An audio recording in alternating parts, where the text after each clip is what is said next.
My partner, Detective Sarah Turner, and I were accustomed to the eerie and desolate, having patrolled the outskirts of our small town for years. But nothing could have prepared us for what awaited us on that fateful night. The call came in, a disturbance reported at the long-abandoned Azure Sands Resort. We were to investigate, standard protocol. The resort, once a bustling retreat, now stood as a decaying relic of forgotten summers. The moon hung low in the sky as we approached, casting an ethereal glow on the dilapidated structures. As we ventured further into the silent resort, an unsettling stillness settled over the air. The only sounds were our own footsteps and the distant creaks of the deteriorating buildings. We exchanged nervous glances but pressed on, flashlights cutting through the inky darkness. The resort was a maze of crumbling walls and overgrown foliage reclaiming its territory. Broken windows whispered tales of past laughter and splashing poolside.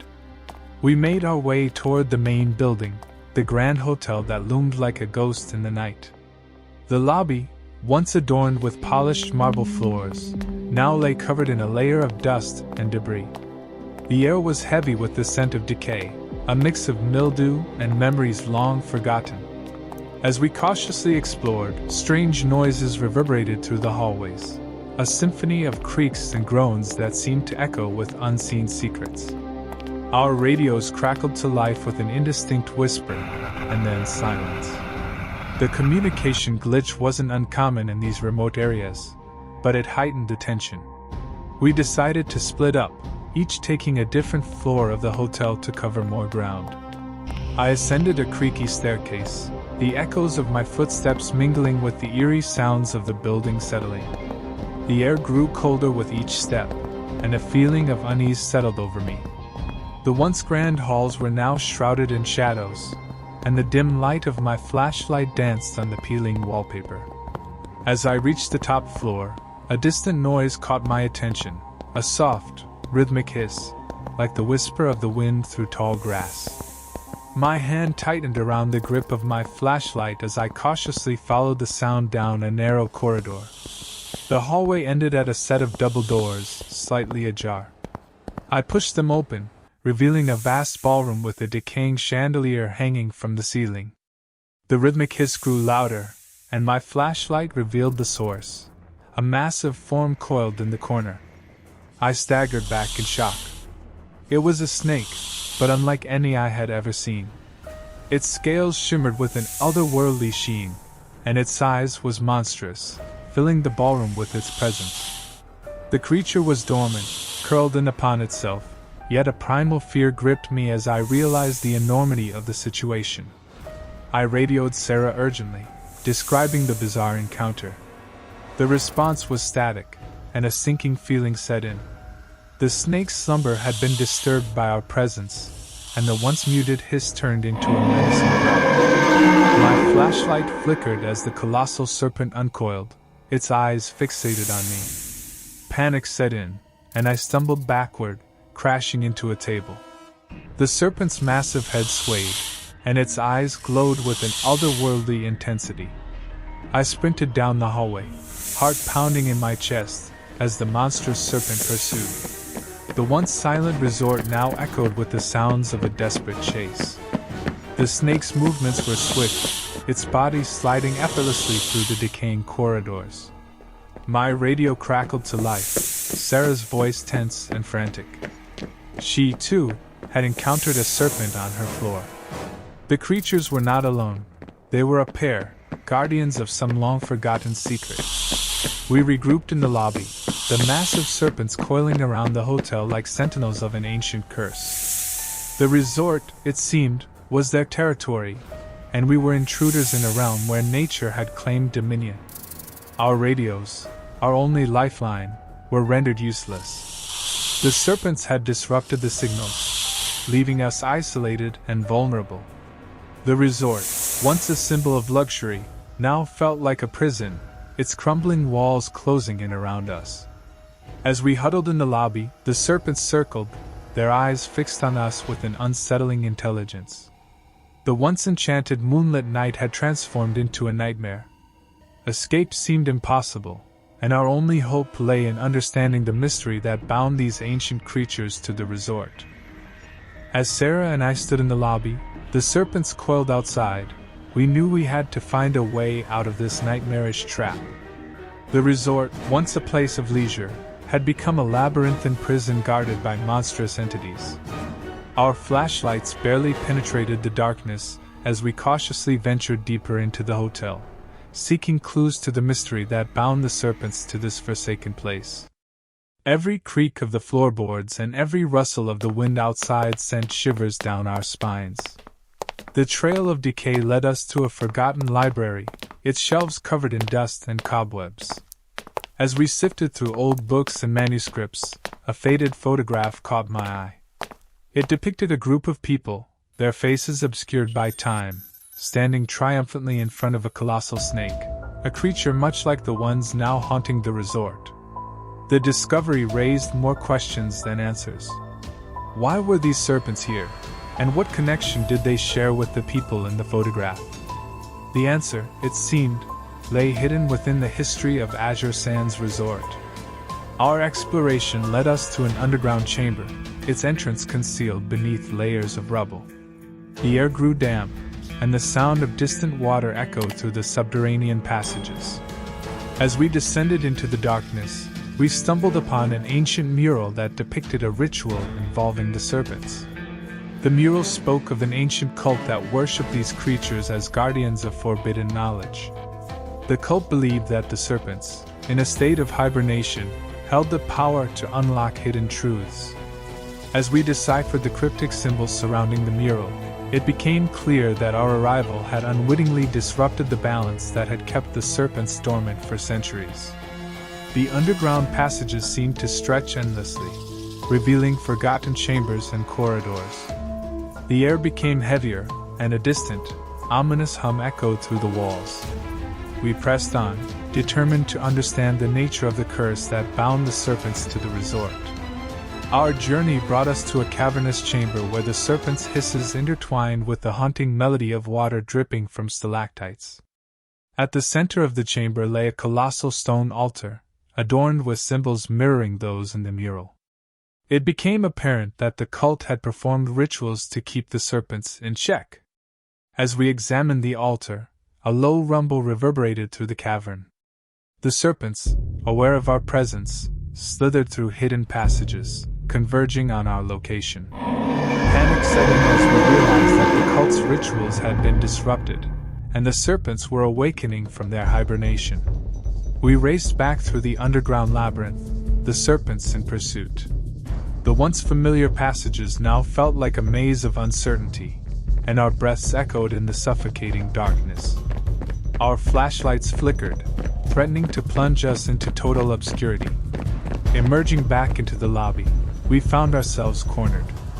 The serpents coiled around the entrance, their eyes glowing with an unearthly intensity. The ritual had been disturbed, and the ancient guardians sought to reclaim their dominion. Trapped in the lobby, our flashlights flickering in the dim light, the serpents closed in with a predatory grace. The echoes of their hisses reverberated through the cavernous space, and the once grand entrance of the resort now felt like the gates to an otherworldly abyss. As the colossal serpents circled, I racked my brain for a solution. The cult's disrupted rituals had unleashed forces beyond our control, and the serpents, now fully awake, seemed intent on exacting a toll for the intrusion. Sarah and I moved cautiously, our every step met with a mirrored movement from the serpents. The air thickened with tension as we searched for an escape route. The ruined lobby offered no solace, its crumbling walls closing in around us. In a desperate attempt to divert the serpents, we stumbled upon an old service elevator hidden in the shadows. The aged machinery groaned to life as we ascended, leaving the serpents below, their eyes glowing with an eerie frustration. The elevator doors opened to a darkened hallway, its silence broken only by the distant hum of machinery. We cautiously moved forward, our flashlights cutting through the gloom. The resort, it seemed, held secrets deeper than we could have imagined. Our exploration led us to a forgotten laboratory, its equipment rusted and covered in cobwebs.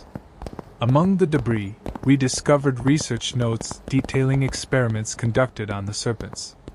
The cult, it seemed, had sought to harness the power of these creatures for their own gain.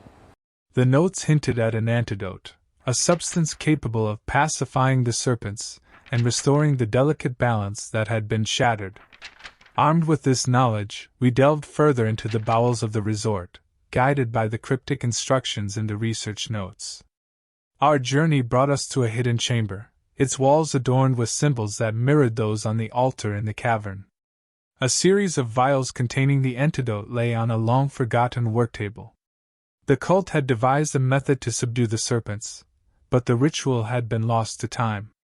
As we gathered the vials, the serpents' hisses grew louder, their movements reverberating through the walls. The resort seemed to pulse with an otherworldly energy, as if the very fabric of reality was strained by the awakening serpents.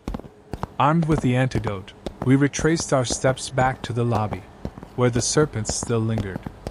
The cult's rituals had bound them to this place, and the disrupted balance demanded a resolution. The confrontation was inevitable. The serpents, sensing our presence, slithered toward us, their eyes gleaming with a mixture of curiosity and hostility.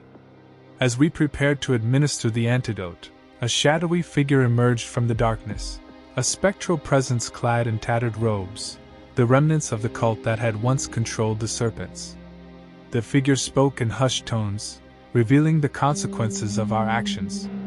The awakening serpents were a harbinger of a greater force, a primordial entity that sought to breach the veil between worlds. The cult, misguided in their attempts to control this force, had inadvertently set in motion a chain of events that threatened to unleash chaos upon the realm. As the figure faded back into the shadows, we faced a dilemma. The serpents, now fully awake, were both guardians and conduits to the primordial force. Administering the antidote would subdue them, but it risked leaving the delicate balance between worlds in jeopardy. In the ominous silence that followed, the choice weighed heavy on our shoulders. The serpents, their eyes fixed upon us, seemed to hold the key to a mystery that transcended the abandoned resort. As we stood in the lobby, torn between administering the antidote and preserving the delicate balance, the serpents continued to coil, their movements reflecting the intensity of the situation. The spectral figure's words lingered in the air, hinting at a greater force that the cult had unwittingly awakened. A distant rumble echoed through the resort, and the shadows seemed to writhe with an otherworldly energy. The serpents, sensing the impending threat, grew more agitated. It became clear that time was running out, and a decision had to be made. We hesitated, caught between the desire to restore the disrupted balance and the fear of what the primordial force might unleash upon the world. The antidote, a small vial clutched in my trembling hand, held the power to either pacify the serpents or risk opening a gateway to an unimaginable realm. In that moment of indecision, the resort seemed to pulse with an ancient energy. The walls, once silent witnesses to the passage of time, whispered of forgotten rituals and untold mysteries. The very air quivered with anticipation, as if the realm between worlds hung in delicate suspension. Suddenly, a series of low growls emanated from the serpents. Their eyes, once gleaming with hostility, now reflected a strange mixture of resignation and acceptance. It was as if they, too, understood the impending danger and the need for a resolution. With a shared glance, Sarah and I made our decision. We approached the serpents cautiously, the vial of antidote poised in my hand. The creatures, their massive forms coiled and majestic, seemed to acknowledge our presence. As the first drops of the antidote touched the serpent's scales, a subtle transformation began. The hisses softened, and the predatory gleam in their eyes gave way to a tranquil gaze. The once menacing guardians of the resort now appeared almost serene, their colossal forms settling into a state of subdued repose. The spectral figure materialized once more, its presence hovering at the edge of our perception. It spoke of the delicate balance that had been restored, but warned that the primordial force, though momentarily appeased, still lingered on the fringes of reality. the figure revealed the final revelation, that the resort, with its ancient rituals and awakened serpents, acted as a barrier holding back the eldritch force seeking entry into our world. The disrupted balance had prompted the serpents to awaken, not as aggressors, but as guardians standing against an imminent threat. With the spectral figure's words echoing in our minds, we made our way out of the resort. The serpents, now pacified by the antidote, coiled around the entrance in silent vigil.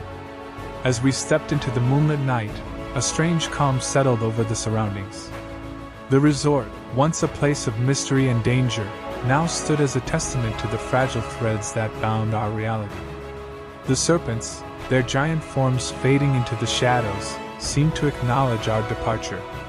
In the distance, the rumble that had heralded the impending danger grew louder. The eldritch force, held at bay by the restored balance, lingered just beyond the veil. The mysteries of the resort, the awakened serpents, and the ancient rituals now lay in the realm of the unknown, their secrets guarded by the silent guardians we had encountered. As we walked away from the abandoned resort, the moon hung low in the sky, casting long shadows on the path ahead. The serpents, once feared and misunderstood, had become enigmatic protectors standing against forces that transcended the boundaries of human understanding. Our journey had unraveled a tale of forgotten cults, primordial forces, and the delicate dance between worlds. The mysteries of the abandoned resort remained, shrouded in a veil of revelation that hinted at the vast, unseen realms lurking just beyond our perception. And so, as we left the forsaken place behind, we couldn't shake the feeling that the story was far from over. The eldritch force, though momentarily subdued, whispered of a presence that lingered in the shadows, a presence that watched, waited, and held the key to a mystery that stretched beyond the confines of the abandoned resort. As the moon cast its silvery glow upon the landscape, we ventured into the night, haunted by the echoes of a journey that had unraveled the threads of reality and left us standing on the precipice of the unknown.